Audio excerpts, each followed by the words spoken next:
Hello everyone, my name is Suchita Jain. In this video, we are going to discuss IFRS 15 revenue. इस IFRS में हम particularly क्या पढ़ने वाले हैं कि हम रेवेन्यू को अपनी बुक्स ऑफ अकाउंट्स में कैसे रिकॉर्ड करेंगे. इट मीन्स कैसे नहीं और कब रिकॉर्ड करेंगे. It means we are going to discuss the timing to record the revenue in books of accounts.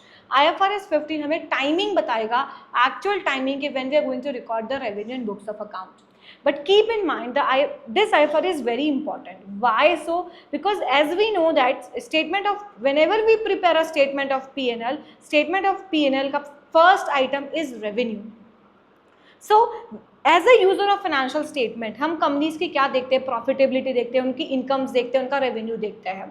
So revenue is a heart of the statement of P&L because if you manipulate the revenue, you ultimately manipulate the profit, ultimately manipulate the EPS or other major ratios. So keep in mind we must have to record revenue correctly in our books of accounts to make sure that our statement of P&L give a true and correct picture to the statement, to the user of financial statement. Am I clear? ठीक है. So ma'am आपने ये तो बता दिया कि हम किसके रिकॉग्निशंस की बात कर रहे हैं, हम रेवेन्यू के रिकॉग्निशंस की बात कर रहे हैं. मैम रेवेन्यू होता क्या है? First of all we must have to know that कि what do you mean by revenue. यही नहीं पता होगा तो रिकॉर्ड कैसे करोगे. So revenue, what do you mean by revenue? So revenue is a income. What do you mean by revenue? Revenue is an income that is arising from business operations and operational activities. It means suppose मेरा business, for example, suppose मेरा business है sale, मतलब sale of purchase of goods है. मैं goods खरीदती हूँ और वो गुड्स को बेचती हूँ मार्केट में. तो मैंने परचेज किया और मैंने उस गुड्स को सेल कर दिया. डू यू थिंक ये सेल मेरी इनकम है? Yes ma'am. और प्रॉपर अकाउंटिंग टर्म में बात करें यही रेवेन्यू है. सो रेवेन्यू क्या बात कर रहा है? रेवेन्यू हम किसके रिकॉग्निशंस की बात कर रहे हैं IFRS 15 में? Those income which is arising from business operation और ऑपरेशनल एक्टिविटीज. हम बिजनेस के मेन कोर्स एक्टिविटीज के ट्रांजैक्शन से जो कमा रहे हैं वो होता है रेवेन्यू. M I clear? तो हम किसके रिकॉग्निशंस की बात कर रहे हैं? रेवेन्यू. मैम इसके रिकॉग्निशंस के जब भी हम सेल करेंगे उसको रिकॉर्ड कर लेंगे. अब let's take example. Suppose talking about the Netflix company. ठीक है, आप नेटफ्लिक्स का सब्सक्रिप्शन लेते हो साल भर का.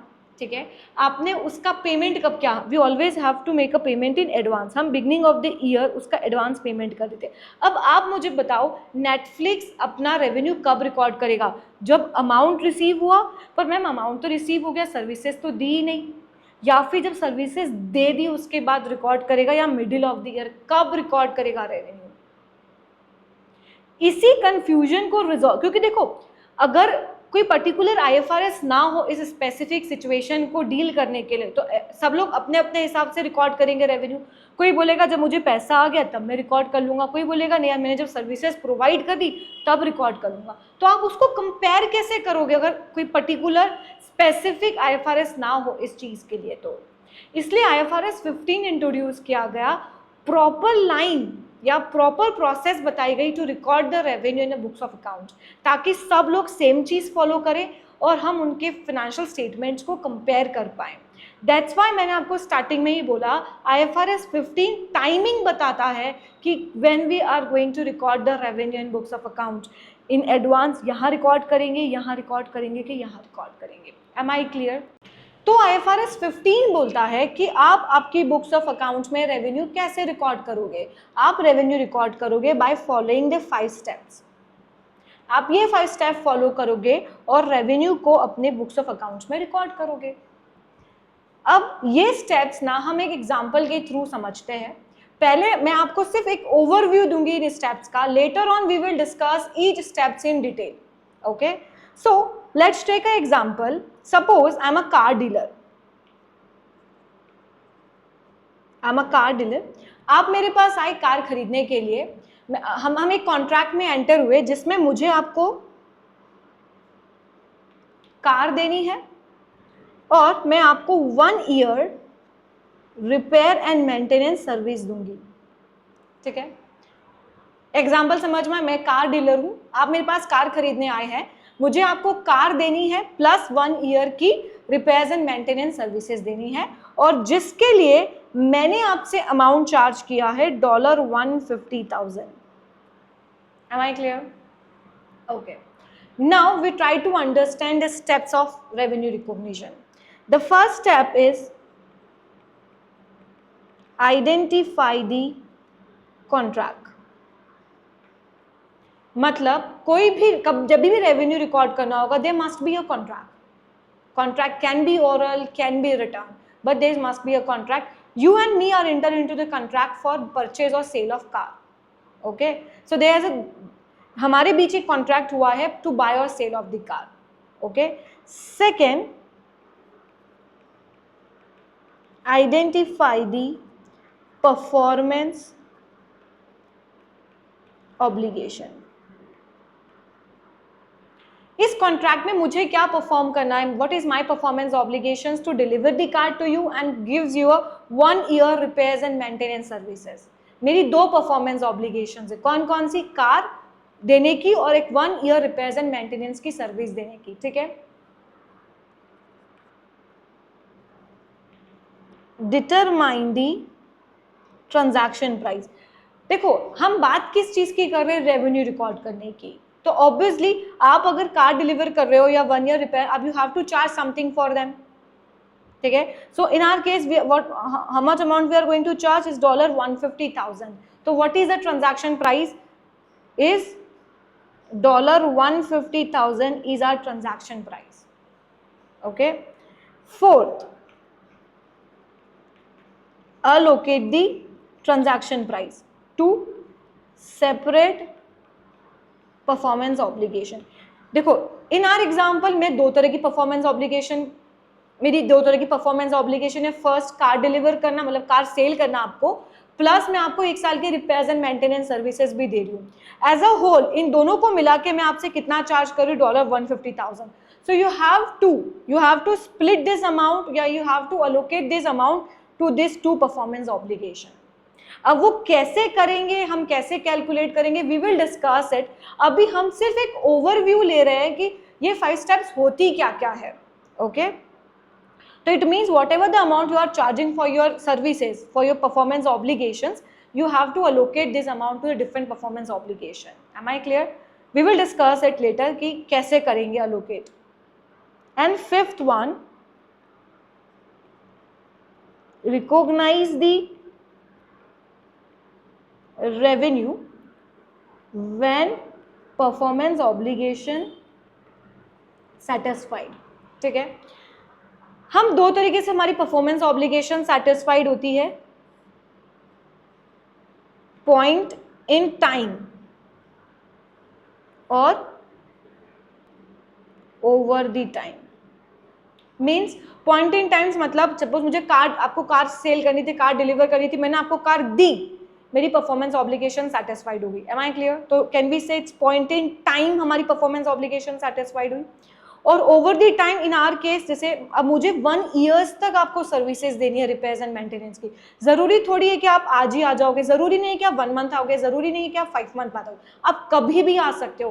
तो ओवर द पीरियड मेरी परफॉर्मेंस ऑब्लिगेशन सेटिस्फाइड होगी. ओके. सो कब हम रेवेन्यू अपनी बुक्स ऑफ अकाउंट्स में रिकॉर्ड करेंगे? जब हमारी परफॉर्मेंस ऑब्लिगेशन सेटिस्फाइड हो जाएगी. ठीक है. We will discuss in detail about the point in time और ओवर द टाइम. अभी हमने सिर्फ एक ओवरव्यू लिया है. तो what is the 5 steps? What are the 5 steps? First, identify the contract, identify the performance obligation. ध्यान रखना किसी भी कॉन्ट्रैक्ट में ऐसा नहीं है कि सिर्फ 2 ही परफॉर्मेंस ऑब्लिगेशन हो सकती है. देयर इज नो लिमिट कि number of in the number of the performance obligations. 4 भी हो सकती है, 5 भी हो सकती है. सपोज इसी में ही अगर मैं बोलती कि मैं आपको कार की एसेसरीज भी दूंगी, तो मेरी परफॉर्मेंस ऑब्लिगेशंस कितनी होगी? 3. Am I clear? So there is no restriction on the number of the performance obligations in any contract. Okay. So identify the contract, identify the performance obligations, determine the transaction price. मतलब आप जो भी performance obligations है आप उसके लिए कुछ तो amount charge करोगे. तो what is the amount? Transaction price. Allocate the transaction price to the separate performance obligations. In our case, जैसे सपोज अगर 3 performance obligation होती तो आपको ये जो amount है वो 3 में डिवाइड करना पड़ता. अब वो कैसे करेंगे? We will discuss it. Okay. And lastly, when we going to record the revenue when the performance obligation is satisfied. तो इसका इम्पैक्ट नहीं आएगा कि आपने अमाउंट रिसीव किया है या नहीं किया. जिस दिन आपने परफॉर्मेंस ऑब्लिगेशन सेटिस्फाइड कर दी, तब आप उसको रेवेन्यू रिकॉर्ड करोगे एंड वी विल डिस्कस कि कब करेंगे, कैसे करेंगे और क्यों करेंगे. Am I clear? Okay, so let's start with first step, identify the contract. पहले तो समझो कि कॉन्ट्रैक्ट होता क्या है. कॉन्ट्रैक्ट हमको पता है कि मैम इज एक एग्रीमेंट होता है बिटवीन टू पार्टीज. ठीक है, मतलब हर कॉन्ट्रैक्ट में दो पार्टीज होगी. सपोज सेल एग्रीमेंट है तो मैं सेलर हूं, आप बायर हो, दो पार्टीज इन्वॉल्व हो गई. तो contract is agreement that involves two parties and which creates enforceable rights and obligations. ठीक है, कॉन्ट्रैक्ट में राइट्स एंड ऑब्लिगेशंस क्लियर होते हैं. First thing, contract. मैम आप समझिए कि मैं मर्चेंट, मतलब मैं ग्रेन मर्चेंट हूँ. आप मेरी शॉप्स पे आए कुछ ग्रेन्स लेने के लिए, तो क्या मैं आपके साथ वहाँ बैठ के कॉन्ट्रैक्ट लिखूंगी कि आप 2 किलो दाल लेने आए या whatever it is 2 kg? No, it's not possible for me to record the contracts. So IFRS 15 clearly says it's not necessary कि contract must be in writing. Contract can be in writing, return can be in oral. Okay, तो contract कैसा हो सकता है? Contract can be agreed in writing, orally or through other customary business practices. Am I clear? So first thing, contract is an agreement between the parties. Second चीज, contract can be oral, can be in written. Okay, now ma'am कब हम revenue record करोगे? जब कोई contract कुछ criterias, they specify the criterias, अगर वो criterias meet करते हैं तभी आप कॉन्ट्रैक्ट को आपकी बुक्स ऑफ अकाउंट्स में लिख सकते हो. Am I clear? So what are the criterias? Crisp. मैं ना सब चीज़ों के जिसमें बहुत सारी स्टेप्स होती है ना, उन सबके शॉर्ट फॉर्म्स बना देती हूँ ताकि आपके माइंड में याद रहे. बिकॉज एग्जाम थ्योरेटिकल नहीं है कि इसे पूरा क्रिस्प के बारे में, मतलब पूरा कॉन्ट्रैक्ट की कैटेगरीज लिखनी पड़ेगी या क्राइटेरियाज लिखने पड़ेंगे, बट हमें याद होने चाहिए. एमसीक्यूज में ही आ गया तो okay. So crisp, C stand for जो भी committed to the contract. It mean जो भी parties, both the parties are committed to the contract, they accept the contract. Accept the contract मतलब मैं एक्सेप्ट करूँ कि मुझे आपको बेचना है and you accept you going to buy और you accept committed that you are going to pay the amount to me. ठीक है, so contract parties are approved the contract, they accept and approve the contract and committed to the respective performance obligations. मेरी performance obligations to deliver the car है, your obligations to pay the amount to me. Am I clear? R stand for rights of the parties. Contract में clearly हो जाना चाहिए किसका क्या right है. आपका राइट है टू गेट दी कार, मैं आपको कार दूंगी, और मेरा राइट है आपसे पेमेंट लेने का. Am I clear? I stand for identify the payment terms. मतलब कॉन्ट्रैक्ट में क्लियर पेमेंट टर्म्स क्लियर होना चाहिए कि मैं आपको क्रेडिट पे बेच रही हूँ तो 6 मंथ क्रेडिट है, 5 मंथ क्रेडिट है, ऑनलाइन पेमेंट होगा या फिर कैश पेमेंट होगा. पेमेंट टर्म्स क्लियर हो जाने चाहिए कॉन्ट्रैक्ट में. एज फॉर कमर्शियल सब्सटेंस होना चाहिए. अब जो भी ट्रांजैक्शन है वो कमर्शियल सब्सटेंस होना चाहिए, बिजनेस पर्पस के लिए होना चाहिए. एंड पी स्टैंड फॉर, अब एक probable of the entity will entitle to receive the consideration. Ultimately हम रेवेन्यू रिकॉर्ड करना चाह रहे हैं तो रेवेन्यू ही रिकॉर्ड करना है ना. आप कब रिकॉर्ड करोगे? जब प्रोबेबल होगा that you are entitled to receive the consideration in exchange of goods and services. मतलब आपने गुड्स दे दिए हैं and you are entitled to receive the consideration, then you record the revenue in books of account. ठीक है, so identify, there must be a contract. Contract can be in return और in writing, can be in writing और oral. ठीक है, कब आप revenue record करोगे? जब कोई कॉन्ट्रैक्ट मीट करेगा criteria of crisp. Am I clear? Okay, this are first step, identify the contract. Second step is identify the separate performance obligation. As I told you, किसी भी कॉन्ट्रैक्ट में multiple performance obligations हो सकती है. Okay, जरूरी नहीं है कि सिर्फ एक ही performance obligation. In our example, car वाले एग्जाम्पल्स में मुझे कार डिलीवर करनी, कार सेल करनी है, प्लस मुझे 1 साल के आपको रिपेयर एंड मेंटेनेंस सर्विसेज भी देनी है. In that case I have to perform 2 performance obligation. Okay, so let's read the theory part. Performance obligations are promised to transfer destined goods and services to the customer. Some contracts contain more than one performance obligation. These are the examples. आप इसको read कर लेना. ठीक है, आपको हर contract में identify करना पड़ेगा परफॉर्मेंस ऑब्लिगेशन. यहाँ पे एक चीज देखो, एक चीज और समझने वाली बात ये है कि sometimes performance obligations are mention in the contract. जैसे हमारे कार वाले कॉन्ट्रैक्ट में वो कार बेचनी, सेल ऑफ कार, प्लस मैं आपको 1 year repairs and maintenance services दूंगी, वो हमारे कॉन्ट्रैक्ट में मेंशन है. But some performance obligations which is not mention in the contract, but वो मेरी जर्नल प्रैक्टिसेज है, मेरी डीम्ड प्रैक्टिसेज है, या इसको बोल सकते हैं मेरी पॉलिसी है. फॉर एग्जाम्पल मेरी कंपनी की पॉलिसी है कि मैं कार को डिलीवर करती हूँ आपके डोर स्टेप पे. ठीक है, जब आप मेरी शॉप से, मेरे स्टोर से कार परचेज करते हैं तो वो कार को मैं आपके डोर स्टेप पे डिलीवर करती हूँ. ये किसी कॉन्ट्रैक्ट में मेंशन नहीं है, ये मेरी डीम्ड प्रैक्टिसेस है which is known to everyone. सबको पता है कि मैं कार को डोर स्टेप पे डिलीवर करूँगी. तो ये मेरी परफॉर्मेंस ऑब्लिगेशन तो है, पर ये मेरी कॉन्ट्रैक्ट में मेंशन नहीं है, ये मेरी डीम्ड प्रैक्टिसेस है. Am I clear? Let's read it. Performance obligations may not be limited to goods and services that are explicitly stated in the contract. Entity customary business practices, published policies or specific statements may create expectations that entity will transfer goods and services to the customer. मैं car door step पे deliver करूँगी, ये contract में mention नहीं है, ये मेरी practices है और लोगों को पता है, इसलिए उनके माइंड में एक्सपेक्टेशंस है कि मैं कार घर पे ही डिलीवर करूँगी. Am I clear? So this is also my performance obligation. सो जब भी आइडेंटिफाई करो तो आपको देखना है, ज़रूरी नहीं है कि सिर्फ कॉन्ट्रैक्ट में लिखी हो, आपकी प्रैक्टिसेस के थ्रू भी आपकी परफॉर्मेंस ऑब्लिगेशंस क्रिएट हो सकती है. Am I clear?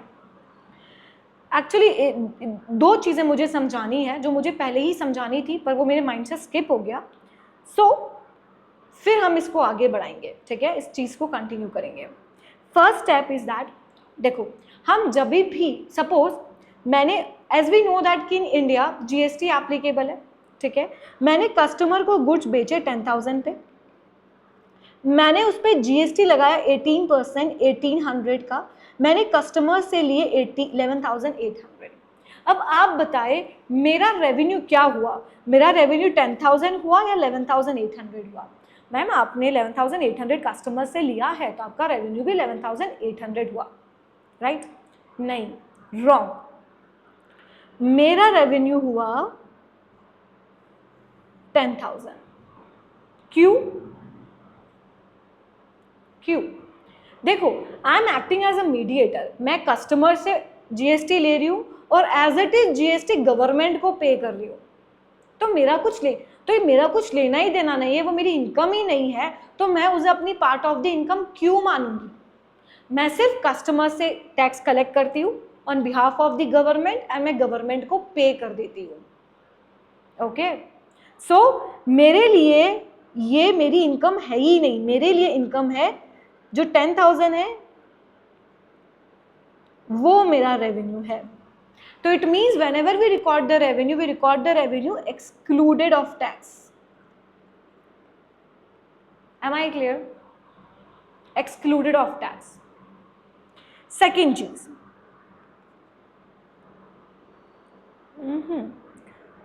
suppose I'm working as a agent. It means मैं एक ट्रेवल एजेंट हूँ. मैं on behalf of my customers, मैं उनके फ्लाइट्स के, ट्रेन्स के टिकट बुक कराती हूँ. ठीक है, मैंने मेरे कस्टमर से 10,000 रुपीज़ लिए. ठीक है, मैंने 9,500 के टिकट्स बुक कर दिए. ठीक है, और 500 उन टिकट्स को बुक करने का कमीशन चार्ज किया. मेरा कमीशन है सपोज 5%. ठीक है, मैं अपने कस्टमर से 5% कमीशन चार्ज करती हूँ और उनके बिहाफ पे मैं टिकट्स बुक करती हूँ. तो 10,000 का 5% 500 होता है, वो मेरा कमीशन इनकम हो गई और रिमेनिंग अमाउंट्स के मैंने टिकट्स बुक कर दिए. अब यू गाइस टेल मी कि मेरी एज अ एजेंट, मैं तो एक ट्रैवल एजेंट है, मेरा बिजनेस ही ट्रैवल एजेंट का है, मैं लोगों के टिकट्स ही बुक करती हूँ. तो यू गाइस टेल मी मेरा रेवेन्यू 10,000 है और या मेरा रेवेन्यू 500 है. मैम 10,000, आपने तो कस्टमर से 10,000 लिए. नो, मेरा रेवेन्यू है 500. अब आप मुझे बताओ, ये इनकम मेरी है क्या? मैंने कस्टमर से ली और टिकट्स बुक कर दिए.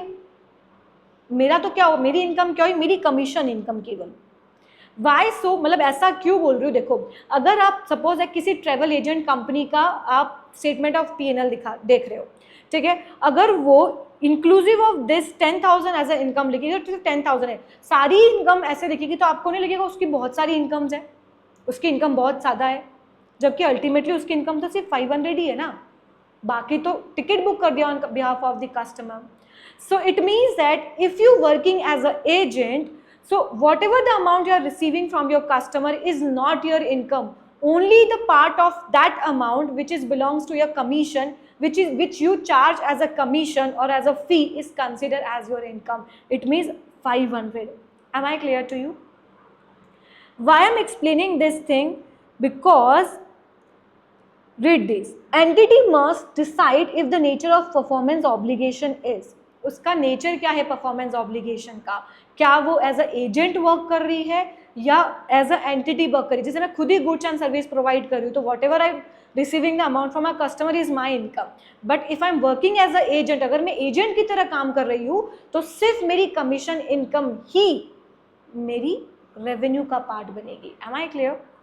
To provide the specific goods and services itself the entity is the principal. तो जो भी अमाउंट में सेल एज अ सेल्स बेच, जो भी सेल करके मुझे जो अमाउंट मिल रहा है वो मेरा रेवेन्यू है.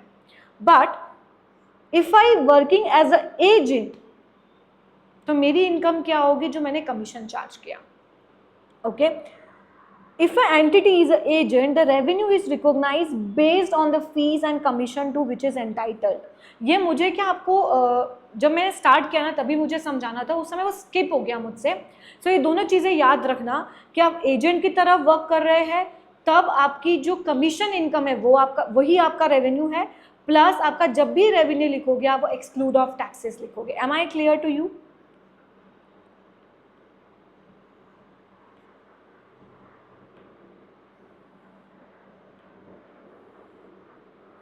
Okay, moving further, let's try to solve one question on it. Hadrian Company's revenue includes 45,000 for goods it sold acting as a agent for OFA. Hadrian Company क्या है, वर्क कर रही है एज अ एजेंट किसका, ओफा का, और उसको कितने रुपए मिले हैं, $45,000. Hadrian Company earned a commission of 10% on this sales. मतलब उसका परसेंटेज ऑफ कमीशन क्या है, 10%. मतलब अगर उन्होंने $45,000 सेल किया है तो उस पर उसका कमीशन कितना बनता है, 4,500. Am I clear? तो हमने अभी पढ़ा है कि एजेंट की बुक्स में उसका रेवेन्यू कितना होगा, 4,500 on these sales and remitted the differences of 4,500 included in the cost of sales to OFA. इन्होंने अपनी बुक्स में क्या लिखा, पहले हम पूरा क्वेश्चन पढ़ लेते हैं. How should the agency sale be treated in Hadrian statements of profit or losses? उन्होंने क्या किया, देखो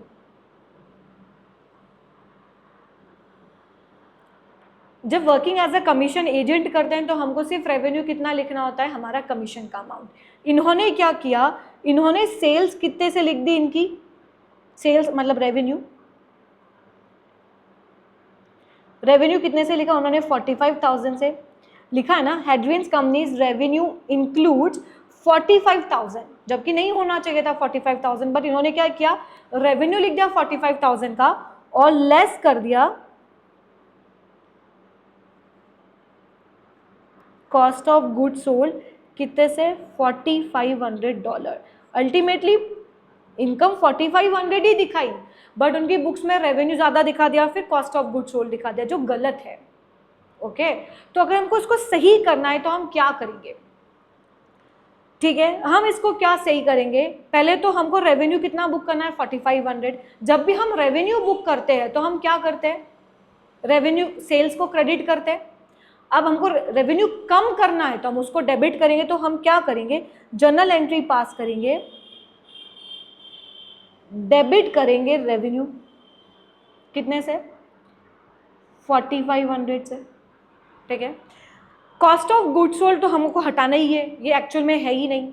तो अगर हमको कॉस्ट ऑफ गुड्स सोल्ड हम रिकॉर्ड करते हैं तो हम इसको क्या करते हैं, डेबिट करते हैं. जब अगर हमको रिवर्स करना है उस कॉस्ट ऑफ गुड्स सोल्ड को तो हम क्या करेंगे, क्रेडिट करेंगे कॉस्ट ऑफ गुड्स सोल्ड 4,500. तो अल्टीमेटली क्या हुआ, जब हमारा रेवेन्यू क्रेडिट था 45,000 का और जब हमने रेवेन्यू को डेबिट कर दिया 4500, तो अल्टीमेटली हमारा रेवेन्यू कितना बचा 4500 का। और कॉस्ट ऑफ गुड सोल्ड जो डेबिट थी 4500, अगर उसको क्रेडिट कर दिया तो cost of good sold will become zero, nil. Am I clear? तो अल्टीमेटली हमारी बुक्स ऑफ अकाउंट में हमारा जो स्टेटमेंट ऑफ P&L होगा उसमें दिखेगा revenue $4500। Am I clear? Keep in mind if you working as a agent, आपकी income और आपकी रेवेन्यू का पार्ट सिर्फ आपका कमीशन ही बनेगा, इंटायर अमाउंट नहीं बनेगा जो आप कस्टमर से रिसीव कर रहे हैं। Am I clear? Now we are done with the second step. The first step, identify the contract. Second step, identify the performance obligation. ठीक है? Now second step, third step, sorry. Now we are going to discuss the step 3, determining the transaction price. So what do you mean by transaction price? Transaction price, suppose in our example, मैं car भी बेच रही हूँ, car cell की, plus मैंने repairs and maintenance की 1 year की services भी दे रही हूँ। सो जो अमाउंट में इन दोनों के लिए चार्ज करूंगी अपने कस्टमर से as my consideration, this is called the transaction price. So what do you mean by transaction price? The amount of consideration to which entity expect to be entitled in exchange for transferring promise goods and services to a customer. आप जो amount charge करोगे आपके customer से वो होती है transaction price. Okay अब similarly जैसे मैंने आपको समझाया था कि मैं अपने कस्टमर से कैसे चार्ज कर रही हूँ 10,000 प्लस GST 1800, कस्टमर से तो मैंने 1100 चार्ज किया, तो क्या मेरी ट्रांजैक्शन प्राइस 1100 होगी? नहीं, हम हमारा रेवेन्यू हमेशा एक्सक्लूड फ्रॉम टैक्सेस लिखते हैं। भले से हमने कस्टमर से ये अमाउंट लिया है बट हमको एज इट इज ये अमाउंट गवर्नमेंट को देना है। Amount collected on behalf of third parties, I'm working as a mediator or I'm collecting the amount from the customer on behalf of the government. So amounts collected on behalf of the such as the sales tax are excluded. Am I clear? Okay.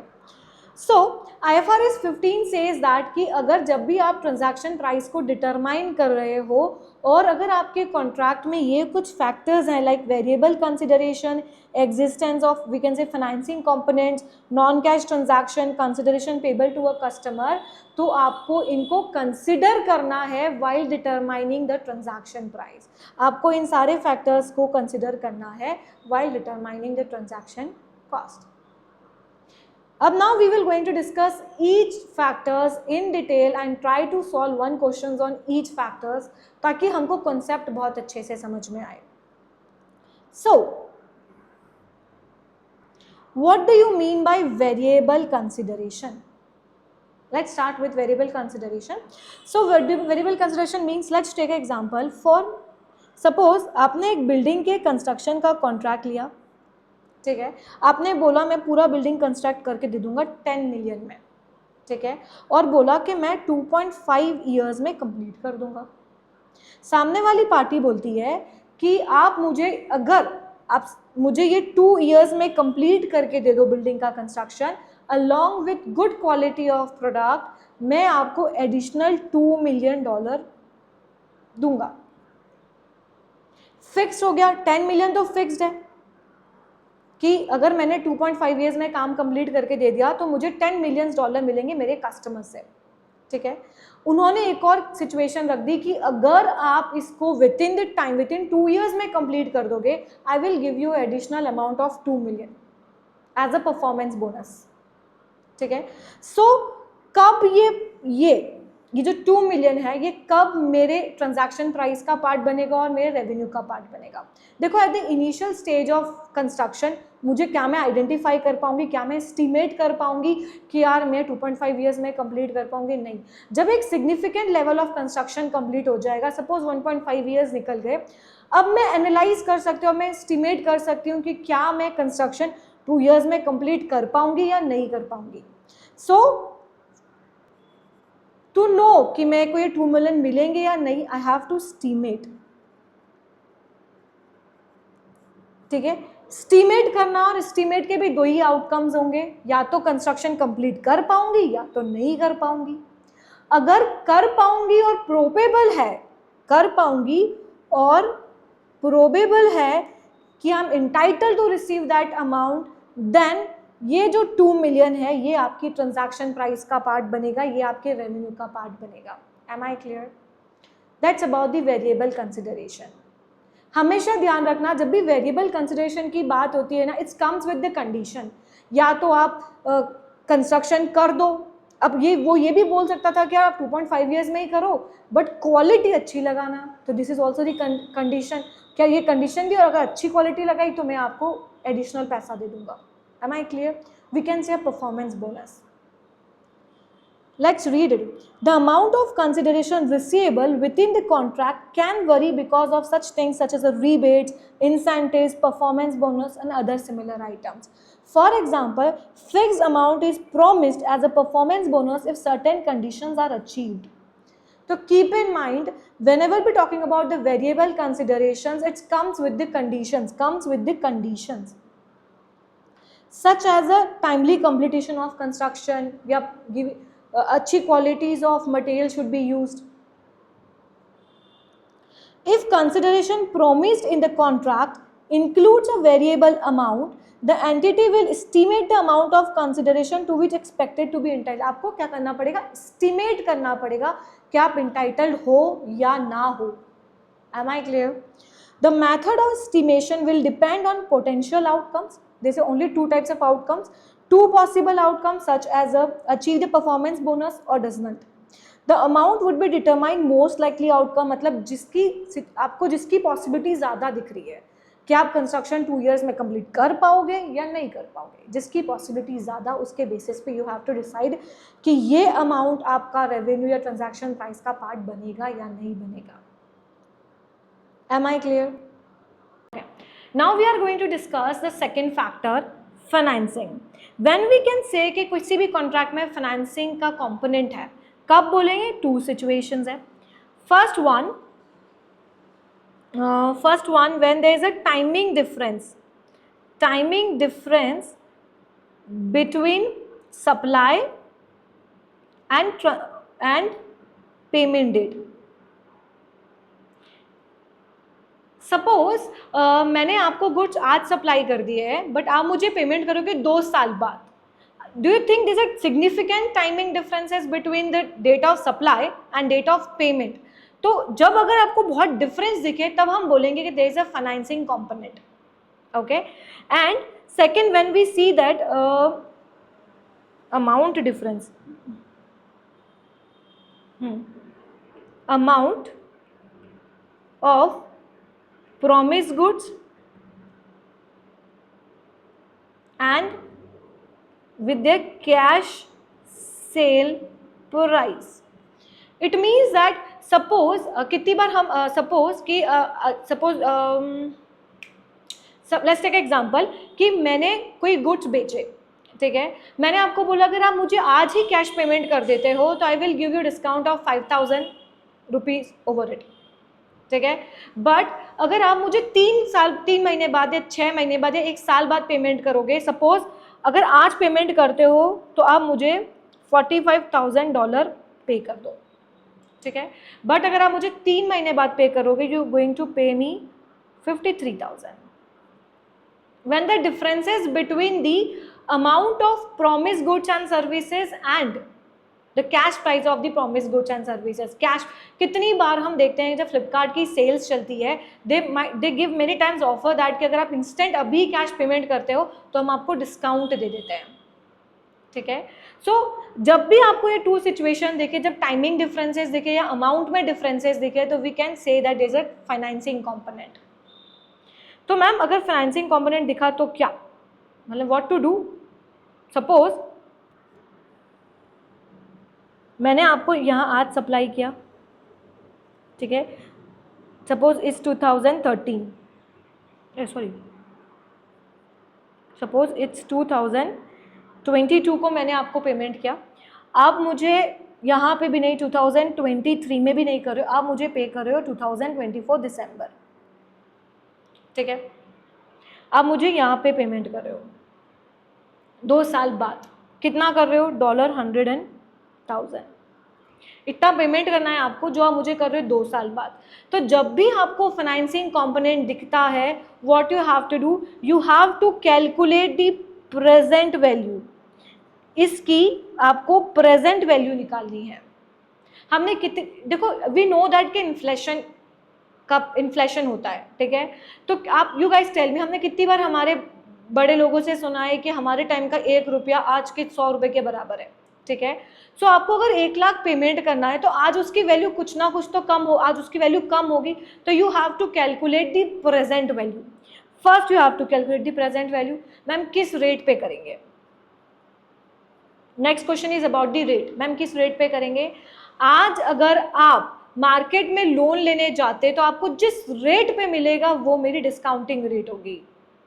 M I clear? The rate at which customer borrow the fund is consider your discounting rate. आज मेरा customer जिस rate पे loan बोरो करेगा वो मेरी होगी discounting rate, तो मुझे उस रेट पे इसको डिस्काउंट करना है, ठीक है। इस पे क्वेश्चन सॉल्व करते हैं ताकि आपको समझ में आएगा कि इसका अकाउंटिंग ट्रीटमेंट कैसे जाएगा, मतलब इसको हमारी statement of financial position, statement of PNL में हम कैसे रिकॉर्ड करेंगे, ठीक है। So let's try to solve one question over it on it. Kima companies entered into a contract with a customer to supply furniture on 30th September 2003. Control of the furniture transferred to the customer on that date. The price stated in the contract is $750,000 and is due for payment on 30th September 2005. ठीक है, let's make a time chart.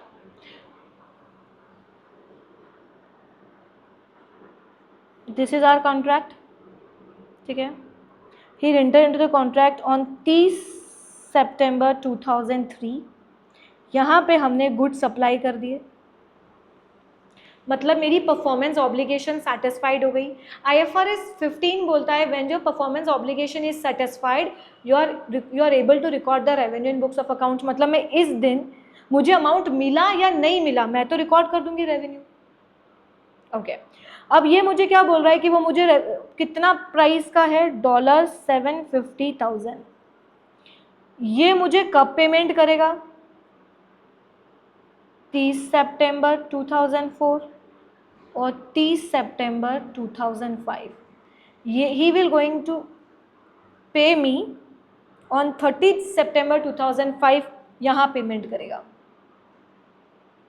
मतलब after 2 years, ठीक है। 2 years के बाद payment करेगा, मतलब financing component है। So whenever there is a financing component what you have to do, you have to calculate the present value. Calculate the present value of 7,50,000, ठीक है, और at what rate, at the rate of 7%, ठीक है।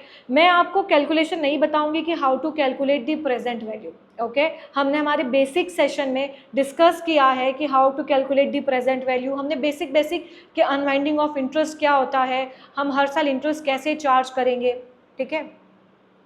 सो explain how this transaction should be accounted for in the financial statement of Kima company for the year ended 30th September 2003 and 30th September 2004. That's all about. Okay. Now we try to solve the question. This is our situation. So 30th September 2003 को हमको हमारा revenue book करना है, तो हम revenue की entry क्या करेंगे? रिसीवेबल डेबिट, क्योंकि पेमेंट तो हमको कब मिलेगा? 2 साल बाद, और क्रेडिट करेंगे सेल्स, और we can say revenue at what value. So किस वैल्यू पर रिकॉर्ड करेंगे? आपको इसका प्रेजेंट वैल्यू निकालना है, तो प्रेजेंट वैल्यू 7% से। चलो I write down formula for your convenience. 7,50,000 divided by 1 plus 0.07,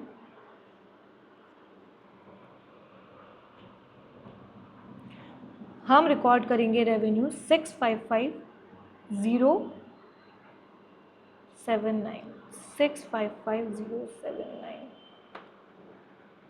हम रेवेन्यू रिकॉर्ड करेंगे 655,079 और 655,079 पे रेवेन्यू रिकॉर्ड करेंगे।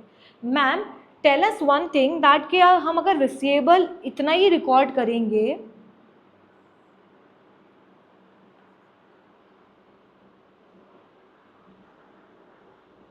मैम अगर हम रिसीवेबल सिर्फ इतना ही रिकॉर्ड करेंगे, पर हमको तो 7,50,000 अमाउंट रिसीव होगा, तो इसको कैसे अकाउंट फॉर करेंगे? हर साल आप at the year and next year आप अनवाइंडिंग ऑफ इंटरेस्ट करोगे, आप आपका अमाउंट रिसीवेबल का अमाउंट बढ़ाओगे, और जितना जिस अमाउंट से बढ़ाओगे वो एज अ फाइनेंस इनकम आपकी जाएगी statement of P&L in the, मतलब ये हमने किस में किया? ये हमने किया सितंबर 2003, ठीक है। इन सितंबर 2004 हमारे रिसीवेबल्स कितने के थे? 655,079। हम अनवाइंडिंग ऑफ इंटरेस्ट करेंगे, हम इस पे इंटरेस्ट का अमाउंट ऐड करेंगे, तो कितने परसेंट से हम इंटरेस्ट ऐड करेंगे? ये जो हमारा अनवाइंडिंग ऑफ इंटरेस्ट है कितने? 7% से। 655,079 इंटू 7%, 45855, ठीक है, इट्स 700,935।